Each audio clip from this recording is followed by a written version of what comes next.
தஞ்சாவூர் மாவட்டம் திருவையாறு அருகே தில்லைஸ்தானத்து கிராமத்தில் உள்ள மிக பழமை வாய்ந்த இளங்காளியம்மன் ஆலயம் 5ஆம் ஆண்டு நவசண்டி மகாயாக பெருவிழா வெகு விமர்சையாக நடைபெற்றது. திருவையாறு அடுத்து தில்லைஸ்தான கிராமத்தில் எழுந்தருள் உள்ள மிக பழமை வாய்ந்த இளங்காளியம்மன் ஆலயம் 5ஆம் ஆண்டு நவசண்டி மகாயாக பெருவிழா வெகு விமர்சையாக கொண்டாடப்பட்டது. நவசண்டி ஹோமத்தில் நேற்று பரிவார தெய்வங்களான மதுரை வீரன், கருப்புசாமி, மலையாள கருப்பு, விநாயகர், முருகப்பெருமான் போன்ற பரிவார தெய்வங்களுக்கு ஹோமம், பூர்ணாவதி, மூலவருக்கு அபிஷேகம், தீபாராதனை நடைபெற்றது. மாலையில் மகாசண்டி யாகம் முதல் யாகம் தொடங்கப்பட்டன. 2ஆம் மகாசண்டி யாக ஹோமத்தில் ஸ்ரீ மகாகாளி சண்டிகா அத்தியாயம், ஸ்ரீ மகாலட்சுமி சண்டிகா அத்தியாயம் என 13 அத்தியாயங்கள் நிறைவேற்றப்பட்டதில் பட்டுப்புடவை, மூல மந்திர ஹோமம், பிரம்மச்சாரிய பூஜை, தம்பதி பூஜை, வடுக பூஜை, சுகாசினி பூஜை, கன்னியா பூஜை, திரவிய வஸ்திரா ஹோமம், பட்டு வஸ்திர ஹோமம், கடம் புறப்பட்டு திருக்கோவிலின் பிரகாரங்கள் மேலதள வாத்தியங்கள் முழங்க உலா வந்து மூலமூர்த்திகளுக்கு கட அபிஷேகம், மகா பூர்ணாதி தீபாராதனை நடைபெற்றது. இதில் ஏராளமான பக்தர்கள் கலந்து கொண்டு சண்டி ஹோமத்திற்கான காணிக்கையாக புடவை, பட்டுப்புடவை, தாலி, பழங்கள் வகைகள், வெள்ளி கொலுசு, மூக்குத்தி, வெள்ளி ஊஞ்சல், குடை போன்றவற்றை கொடுத்து இறைவனை அருளை பெற்று சென்றார்கள். ஐயா இறை நாமா சொல்லுவார். இறை நாமா சொல்லும் பொழுது நீங்க எல்லாரும் ஜெய ஜெயான்னு சொல்லணும். சொன்னா அது மகத்தான புண்ணியம். இப்ப யாருக்கோ வெற்றி கோஷம் போடுறோம், ஐயா வாழ்க, அவங்க எல்லாம் கை விட்டுருவாங்க. நம்ம இளங்காரி இன்னும் கைவிட மாட்டாங்க நம்மள. இப்ப என்ன பண்ண எல்லாரும் ஜெய் மகாகாளிகே, ஜெய ஜெய ஜெய மகாமாயே அப்படி சொல்லணும். எப்படி சொல்லணும்? அத மாதிரி சொல்லணும். சொல்லாம எல்லாமே இல்ல கை எடுத்து கும்பிடுங்க, சொல்லுங்க. ஜெய ஜெய ஜெய மகாமாயே, ஜெய ஜெய ஜெய துக்காபஹாரே, ஜெய ஜெய ஜெய வழிபடா பஹாரே, ஜெய ஜெய ஜெய மதுரை ஜெய ஜெய சகலகார் ஜெய பிரதே, ஜெய ஜெய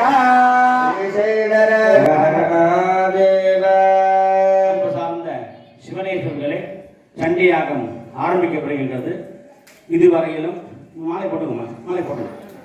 இதுவரையிலும் விநாயகர் பூஜை, புண்ணியாக வாஜனம், பஞ்சகவ்ய பூஜை, எல்லாமக காளி மகாகாளிக்கு நவாவரண பூஜை மற்றும் அக்னியிலே யாகம் நடைபெற்று இப்பொழுது இந்த 700 மந்திரங்களையும் ஜபம் செய்தோம். நேற்றைய தினம் 700 மந்திரங்களையும் ஜபம் செய்தோம். இந்த ஜபத்தில் ஒரு பங்கு 10 தடவை பாராயணம் பண்ணா ஒரு தடவை ஹோமம் பண்ணணும். அதான் நவசண்டி யாகம்னு பேரு. இப்ப நேற்று பாராயணம் முடிச்சிட்டோம், இன்னைக்கு ஹோமம் பண்ண போறோம். அதை 13ஆம் பட்சி பண்ண போறோம். ஒவ்வொரு அத்தியாயத்திற்கும் உபயம் சங்கல்பம் பண்ணப்படும். இந்த வாட்ஸ்அப் மூலமாகவோ நேரில் கொடுத்த 1000 ரூபாய் 2000 ரூபாய் சங்கல்பம் பண்ணப்படும். சமயம் நான் சொல்றேன், அங்கே போய்க்கலாம் எல்லாருமே. இப்ப முதல்ல உள்ள மகாகாளி சண்டிகைக்கு யாகம் தொடங்குகின்றது. முதல் காளி மகாகாளி. மகாகாளி அப்படின்னு சொல்லும் பொழுது எல்லோருக்கும் தெரியும் மகாகாளி எப்படி இருப்பான்னு. மாய ரூபமா இருப்பா. மாயைன்னா உலகத்தை ஆளக்கூடிய காளி. காலத்தை அவள் கையில் வைத்திருக்கிறார். அவளுக்கு மகாகாளின்னு பேரு. ஒரு சமயம் மகாவிஷ்ணுவுடைய தூங்கிட்டு இருக்கார். மகாவிஷ்ணுவுடைய காதில் ரெண்டு அசுரங்கள் மது, கைலவர்னு காதிலிருந்து உருவாகிறாங்க. எப்படிதான் அப்படி காதில் உருவாக முடியும்? நம்ம உடம்புல முடியிலிருந்து உருவாகுது ஒரு உயிர். நினைச்சு பாருங்க, ஏன் உருவாகுது இல்லையா? அதுக்கு ஏதாவது உணவு போடுறோமா நம்ம? இப்போ சிருஷ்டி எப்படி வேணாலும் இருக்கும், உலகத்துல சிருஷ்டி எப்படி வேணாலும் இருக்கும். அப்ப மகாவிஷ்ணுடைய காதிலிருந்து 2 அசுரர்கள் உருவாகிறாங்க. அவங்க என்ன பண்றாங்க, மகாவிஷ்ணு தாமரை தொப்புக்குள்ள தாமரை ஒன்று போகும். அதில் பிரம்மா உட்காந்து இருப்பார். தாமரை நஞ்ச வழியா மேலே ஏறி பிரம்மாண்ட சண்டை போடுறாங்க. பிரம்மா ஜெயிக்க முடியல. இப்போ மகாவிஷ்ணுவை எழுப்புனாதான் இந்த அசுரம் அழிக்க முடியும். அப்படிங்கிறதுக்காக மகாவிஷ்ணு என்ன பண்றார், மாயைங்கிற காளி பிடிச்சிருக்கா. அந்த காளியை பிரார்த்தனை பண்றாங்க, அம்மா இப்படி மகாவிஷ்ணு எழுப்பி விடு, அசுரன் சந்தாரம் பண்ணணும். இந்த காளி அனுகிரகத்தினால மகாவிஷ்ணு மது பேர் சமசாரம் பண்ணா முதல் அத்தியாயம் நடைபெறுகிறது. அனைவரும் கந்ததசத்தை எழுதுமாறு கருதணும். இதனுடைய புண்ணியம் என்ன அப்படின்னா, நமக்கு ஏற்படக்கூடிய ஆயுள், ஆரோக்கியம், ஆனந்தம் அனைத்தையும் அம்மா அது பண்றாளாம். தரிசிக்கவும் இந்த பாட்டு அங்க அவன் பாத்துமா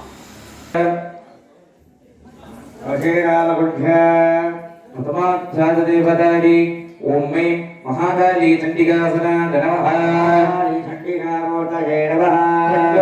சக்கரகதி சண்டிகைக்கு உரியதான மாதுளம் பழத்திலான மகா பூர்ணாவதிகள் நடைபெறுகிறது. தரிசித்து அருள் பெறுக. வாத்தியம்.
अनेन दिव्यमङ्गलहोमेन भगवती एकोनत्रिंशदधिकशतमन्त्रात्मिका विचित्रवाक्यभूतिविलसत्करी अमरारि सर्वदानवसंहारकरी सृष्टिनी पुण्यचारिणी विधिपुरुषमनोहरी श्रुतिस्मृतिगुणानहितिहास सकलकला कमलकरगतवीणा पुस्तकमणिमालवरसुतकरी श्री महासरस्वती चंडिका प्रियता. அம்பிகையினுடைய திருநாமம் சொல்லப்படும். ஜெய ஜெயா என்று சொல்லி அருள் பெறுக. जय महासरस्वती जय सीतां सुतुल्य प्रभे जय गौरी देव समुद्भवे सकल विद्या प्रदे जय सकल कला वल्लभे जय सकल विद्या मारंगदे सकल कार्य जय प्रदे संसारूढे महावाणी सर्वशक्ति स्वरूपिणी सर्वविद्या प्रदे तुभ्यं चामुण्डायै सुमङ्गलम्. समस्तोपचारान् समर्पयामि. षष्ठाध्यायारम्भे ईश्वरमिष्टानां प्रेमणो कंसोलनत्रावली वासद्देहलता दिवाकरणिभा नेत्रत्रयोद्भासिका सर्वज्ञेश्वर भीमाण्यल्या पद्मावतीं चिन्तये. ஒரு அத்தியாயமாக விளங்கியது. 5 அத்தியாயங்கள் நிறைவுற்று பத்மாவதி அப்படின்னாலே அலமேலு அம்பிகை அப்படின்னு நாம பொருள் எடுத்துக்கலாம். வைஷ்ணவ பதமா பார்க்கும் பொழுது அலமேலு மங்கை அப்படிங்கலாம். சைவ பதமா பார்க்கும் பொழுது திருவாரூர்ல இருக்கக்கூடிய கமலாம்பிகை அப்படின்னு நம்ம எடுத்துக்கலாம். இருந்தாலும் இந்த 13 அத்தியாயங்கள் இந்த சண்டி ஹோமத்துல பாத்தீங்கன்னா அம்பாள் பேரு தெரிஞ்ச பேரா இருக்கும். ஆனா அந்த அம்பாளுடைய உருவம் வேற மாதிரி இருக்கும். இப்ப மகாகாளி அப்படின்னாலே நம்ம 4 கையில பார்த்திருப்போம். இல்ல பிடாரி அம்மனும் காளி தான் 8 கையில பார்த்திருப்போம். ஆனா இந்த அம்பாளுக்கு 10 கை இருக்கு. மகாலட்சுமி அப்படின்னா 4 கை உடைய அம்பாளை பார்த்திருப்போம். ஆனா இதுல அஷ்டாதசபுஜம் 18 திருக்கரங்களுடன் கூடிய மகாலட்சுமி. அதுபோல எல்லா அத்தியாயத்தினுடைய அம்பாள் பேரு ஒரு மாதிரி இருக்கும், அதனுடைய உருவம் மாறி இருக்கும். அதுபோல இந்த பத்மாவதி சண்டிகை அப்படிங்கிற பேரு பார்த்தீங்கன்னா அலமேலு அம்பிகையும் கமலாம்பிகையும் குறிக்கும். ஆனா இந்த அம்பாள் பைரவரை வாகனமா வச்சுட்டு பைரவருக்கு மேல அமர்ந்திருக்கக்கூடிய திருக்கோலத்துடன் காட்சி தரக்கூடிய ஒரு அம்பாள். அதனுடைய தியான ஸ்லோகம், உருவத்தை வர்ணிக்கக்கூடிய ஸ்லோகம் இப்படிதான் சொல்லியிருக்கு. அப்ப பைரவாங்க நிலையே அப்படின்னு இந்த அத்தியாயத்தினுடைய முடிவுல ஜெயஜெயா சொல்லுவோம். அப்ப பைரவரை வாகனமாக கொண்டு அருள்பாலிக்கக்கூடிய அம்பிகை இந்த பத்மாவதி சண்டிகை. ஏகைவ சக்தி பரமேஸ்வரஸ்ய அப்படிம்பாங்க. இப்ப சக்தி அப்படிங்கிறது ஒண்ணுதான். எளிமையா புரிஞ்சுக்கணும் அப்படின்னா மின்சாரம் அப்படிங்கிறது ஒண்ணு. நம்மளுடைய தேவைக்கேற்ப அது எந்தெந்த உபகரணங்கள்ல கூறுதோ அதுக்கு தகுந்தாப்புல அதனுடைய பயனை நாம அனுபவிச்சுட்டு இருக்கோம். நமக்கு வெளிச்சம் வேணும்னா லைட்டா இருக்கு, நமக்கு சவுண்ட் வேணும் அப்படின்னா இந்த ஸ்பீக்கர் ஆட்டம் இருக்கு, நம்ம காத்து வேணும் அப்படின்னா மின்விசிறியா இருக்கு. அது போல இந்த சக்தி அப்படிங்கிறது ஒண்ணுதான். அதனுடைய எந்தெந்த காலங்கள்ல எந்தெந்த விதமான காரியங்களை செய்யணுமோ அதற்கு தகுந்தாப்புல இந்த சக்தி மாறி இருக்கு அப்படின்னு சொல்லிட்டு சொல்லுவாங்க. அதனாலதான் போகே பவானி புருஷேஷு விஷ்ணுஹோ போகேஷு போகேஷு போகேஷு காளி சமரேஷு துர்கா அப்படிம்பாங்க. போகே பவானி அப்படின்னா நமக்கு வாழ்க்கையில எல்லா பொருட்களையும் அனுபவிக்கணும் அந்த தன்மையை கொடுக்கக்கூடியவளாக யார் இருக்கா அப்படின்னா பவானி. புருஷேஷு விஷ்ணுஹோ காக்கும் கடவுளாக அதே சக்தி விஷ்ணுவாக இருக்கு. கோபம் கொண்டால் அவர் பேர் என்ன? காளியாக இருக்கிறாள். சமரேஷு துர்கா சமஹார காலங்கள்ல அதே சக்தி துர்கையாக இருக்கிறாள் அப்படின்னு நமக்கு ஸ்லோகங்கள்லாம் உணர்த்துகிறது. அந்த வகையிலே பத்மாவதி சண்டிகை இந்த அத்தியாயத்தினுடைய தலைவியாக அத்தியவதியாக விளங்கக்கூடிய அம்பிகை. இந்த அத்தியாயத்திலே பேசக்கூடிய கதை என்ன அப்படின்னா தூபலோச்சனன் அப்படின்னு ஒரு அசுரன். வரக்கூடிய அத்தியாயங்கள்ல சும்பன்னு சம்ஹாரம் பண்ண போறா. அதனுடைய சேனாபதிகள் அவருடைய சேனாபதிகள் நிறைய பேர் இருக்காங்க. அதுல இவரும் ஒருத்தர். தூபலோச்சனன் சொல்லக்கூடிய அந்த அசுரனை இந்த அத்தியாயத்துல அம்பாள் சம்ஹாரம் பண்றாங்க. எப்படி சம்ஹாரம் பண்றாங்க? தூம்பரம் அப்படின்னாலே இந்த புகைக்கு பேரு ஒன்று தூபம் அப்படின்னு சொல்லுவாங்க, இல்ல தூபம் போடுறதுங்கிறவங்கள அதுக்கு புகைக்கு பேரு தூபம் அப்படின்னு பேரு, அல்லது தூம்பரம் அப்படின்னு சொல்லுவாங்க. அப்ப லோச்சனம் அப்படின்னா கண்ணு. கண்ணுக்கு சம்ஸ்கிருதத்துல நிறைய பேர் சொல்லுவாங்க. நயனம், லோச்சனம், அரவிந்தம் அப்படின்னு நிறைய பேரு சொல்லுவாங்க. அப்ப அவனுடைய கண்ணு பார்த்தேன்னா ஒரு புகை மண்டலம் எப்படி இருக்குமோ அதனை ஒத்த கண்ணை உடையவன். அதனால அவன் பேர் என்ன? தும்பரலோச்சனன் அப்படின்னு பெயர். அவன் அம்பாள் எப்படி சம்ஹாரம் பண்றதாக இந்த அத்தியாயம் சொல்கிறது.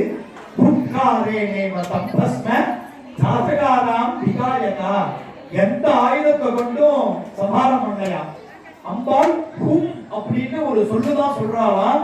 அவன் அப்படியே எரித்து சாம்பலாகி சம்ஹாரம் ஆயிட்டது இந்த அத்தியாயத்துல. அப்ப ஒரு சொல் எப்படி ஒருத்தனை கொல்லும் சொல்லுவாங்க. ஒரு சொல்லு வெல்லும், ஒரு சொல்லு கொல்லும் அப்படிம்பாங்க. அப்ப அதிகாரம் படைத்தவர்கள் யார் இருக்கிறாங்களோ அவங்களுடைய ஒரு சொல்லு செயலா மாறிடும் சில இடத்துல. அப்ப நம்மளை படைத்த, நம்மளை காத்து கொண்டிருக்கின்ற, நம்மளை அனுகிரகிக்கின்ற அம்பிகை அந்த அசுரனை நோக்கி ஹும் அப்படின்னு ஒரு சொல்லு சொன்னோன்னா அப்படியே சாம்பல் மலையா ஆகிறானா இந்த அசுரன். அந்த கதையை சொல்லக்கூடிய அத்தியாயம் தான் இந்த அத்தியாயம். அப்ப ஒவ்வொரு அத்தியாயத்துக்கும் ஒரு பலன் சொல்லிட்டு வரும். இந்த அத்தியாயத்தை இந்த அம்பாளை தரிசனம் பண்ணா என்ன பலன்னு நம்ம எடுத்துக்கலாம்.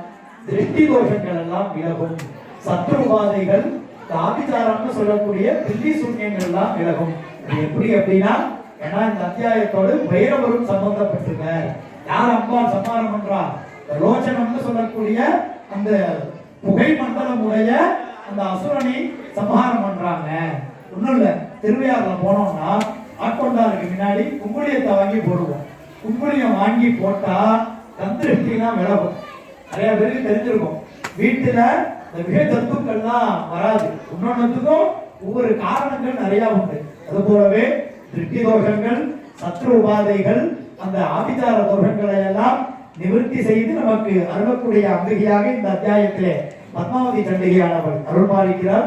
வெறும் 24 ஸ்லோகம். இந்த 13 அத்தியாயத்திலும் மிக குறைந்த மந்திரங்களை உடைய அத்தியாயம் இந்த அத்தியாயம். அம்பாளுக்கு அத்தியாயத்தினுடைய நிறைவிலே பூசணி துண்டலான பூர்ணாகுதிகளோடு கூட இதுவும் பாருங்க, பூசணிகா வணக்கம் சாதாரண திருப்தி வணக்கம் எல்லாமே சம்பந்தப்பட்டிருக்கு.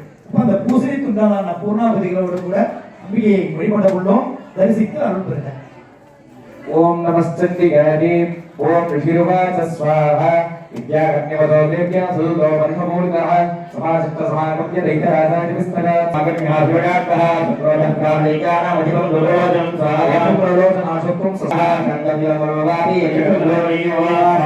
ரிஷிருவாச ஸ்வாஹா கிருத்தஸ்த சீக்ரம் ஜெயந்தோ பிரம்மணோ ஸ்வாஹா वरुदशक्या सहस्राणां योगियं स्वाहा देवी तुगिनासल संस्थिता जगावते प्रयागीति मूलं शुंभलिशुंभज स्वाहा वेद्यादि भवति पत्रतार्वैषधि दोबलान्याम्येष देवालक्षलिपलां स्वाहा युवाच स्वाहा यश्वरेण भविरबलान्तसम्पदः बलान्देशमामेवं तत्किन्नेकरम्यं स्वाहा स्वाहा यत्तस्वभिरावता वसुरनुभुगलोजः पुङ्गारेणैव ब्रह्मस्व साधकाराम्बिकाद स्वाहा महासिन्य वसुरानाथाम्बिका पवर्षसादिगैर्तीक्ष्णैः तथा शक्ति परश्वथैः स्वाहा रोदशकर्कोवा कृत्वानादंसभैरवं स्वाहादर्भेणाया सिंहोलेकासुराहं स्वाहा करप्रहारेण दैत्यानास्येन सापरान् आक्रम्य च धरेणान्या सदघानमहासुरान् स्वाहा जन्मादयावासरक्षी कोष्ठानि केसरे सादलप्रहारे अपोतृभ्यं कोष्ठादज्ञेषां धतकेसर स्वाहा अनेन तत्परं सर्वं प्रियमीकं महाकरा तेन केसरिनादेव्या वाहनेनादिगोपिना स्वाहा नमस्रं देव्यानिकटं सुप्रलोभनं वनं सक्षितं कस्वं देवी केसरिना तत स्वाहा वरद्याधिपतिशुम्भरुद्रपुरीडाभिरः आज्ञां स्वाहा नखे मुण्डमले रघुभिः परिवारितो तत्र गच्छत गत्वा च सासवा नीयतां लघु स्वाहा यादिदृश्यवद्भावा इति वशंशयो युधि दासेहायुधिपाति ते शीघ्रवागम्यतां बद्ध्वा गृहीत्वा नामथाम्बिकां स्वाहा जगदम्बार्पणमस्तु मार्कण्ड பண்ணிக்கவும். நாரங்கப்பழம் என்று சொல்லக்கூடிய நார்த்தம்பழத்திலான பூர்ணாகுதிகளானது நடைபெறுகிறது. அம்பிகை பத்மாவதி கண்டிகைக்கு உரியதான பூர்ணாகுதி பழமாக நார்த்தம்பழத்திலான பூர்ணாகுதிகளோடு கூட அம்பிகையை வழிபட உள்ளோம். தரிசித்து அருள் பெறுவோம். வாக்கியம்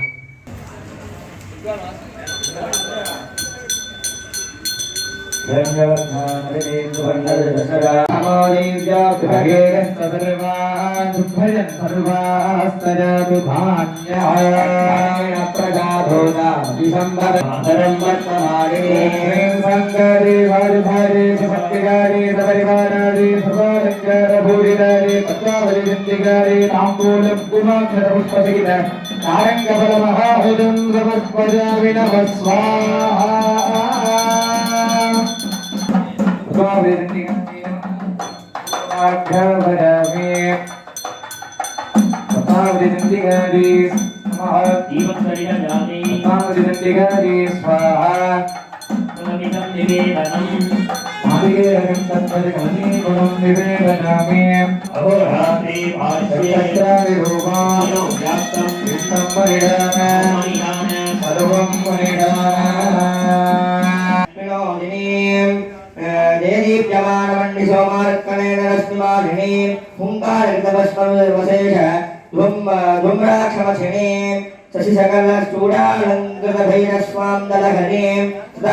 धूम्राक्षी श्री पद्मावती चंडिका प्रियता. அம்பிகையினுடைய திருநாமம் சொல்லப்படும். ஜெய ஜெயா என்று சொல்லி அருள் பெறுக. जय धूम्रलोचनवधे जय जय चंबिके जय जय वीणवाहंगणये जय जय वीणवागारकौशिके जय जय नेत्रोदयभासिते जय जय राक्षम्बे जय जय सकलकार्य जयप्रदे जय जय राजसमारूढे संघचक्रधरे शिवे वैष्णवी रूपिणी तुभ्यं चामुण्डाये सुमङ्गलो.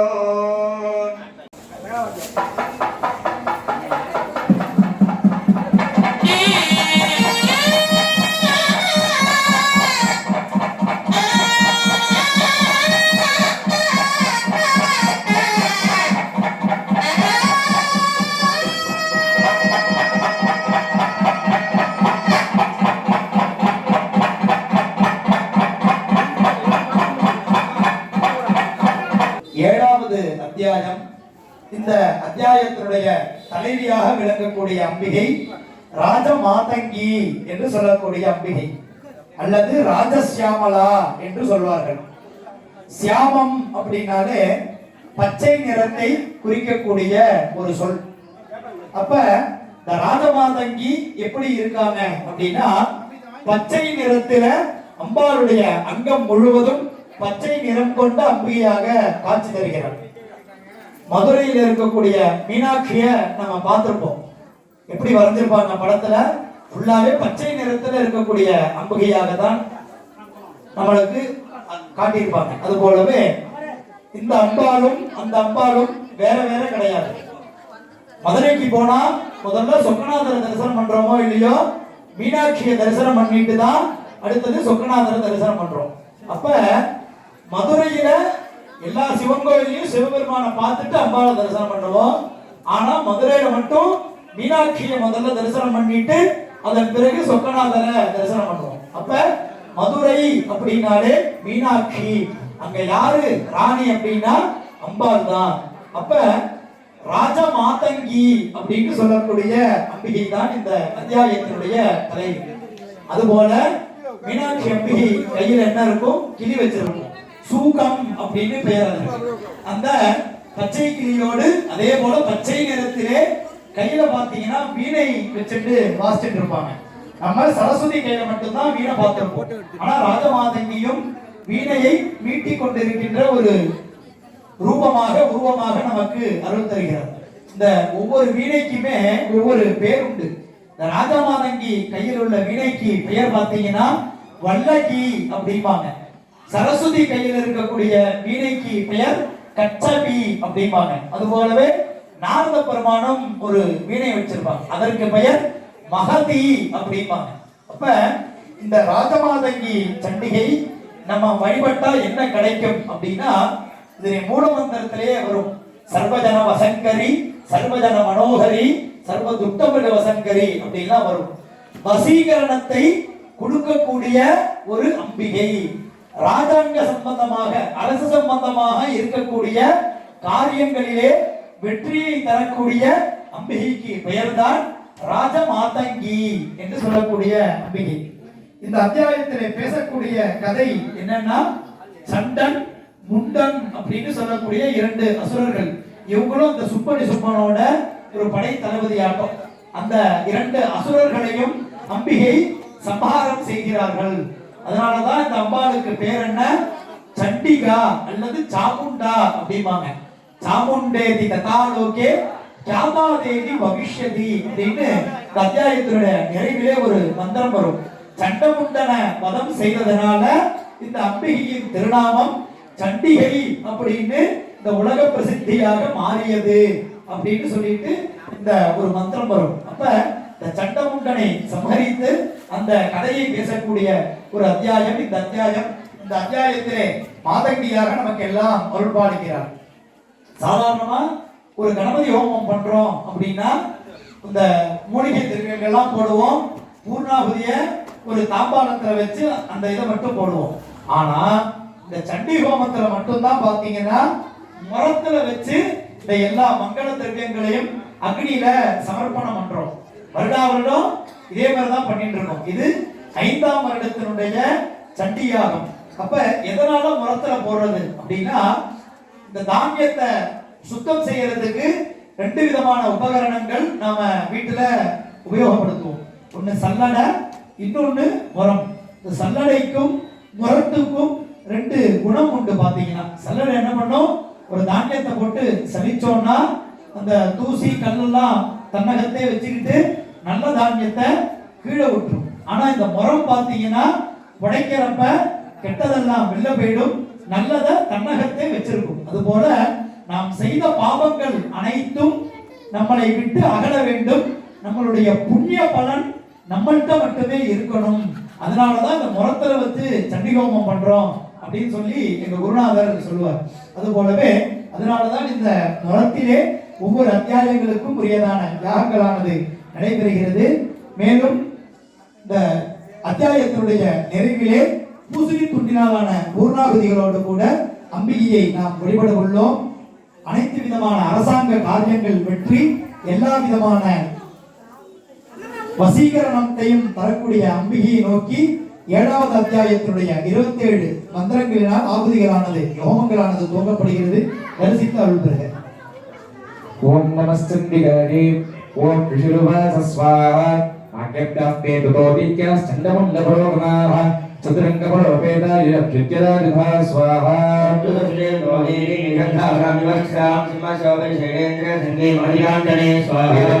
சமாதாபமுத்யமம் சக்ருத்யதாஹ ஆக்ருஷ்டசாபாசதா பிரசாகே தத்சமீபகா ஸ்வாஹா ஓம் சகாரோச்சே அம்பிகா ராணீபதி ஓகேஷாஸ்யாவதனம் மஹீபர்ணமபூர்ணதா ஸ்வாஹா குடிலாதஸ்ய லலாக பலகாததம் காளீகரால வதனா ஹ்ரீஷ்காந்தா சிபாஷினி ஸ்வாஹா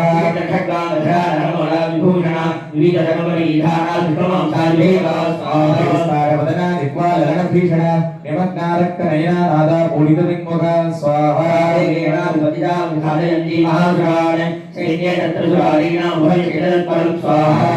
சக்ராஹி தோடகண்டா சமன்விதார சமாராஜேக அஸ்தேன முகே சிக்ஷேபவாரணாத் ஸ்வாஹா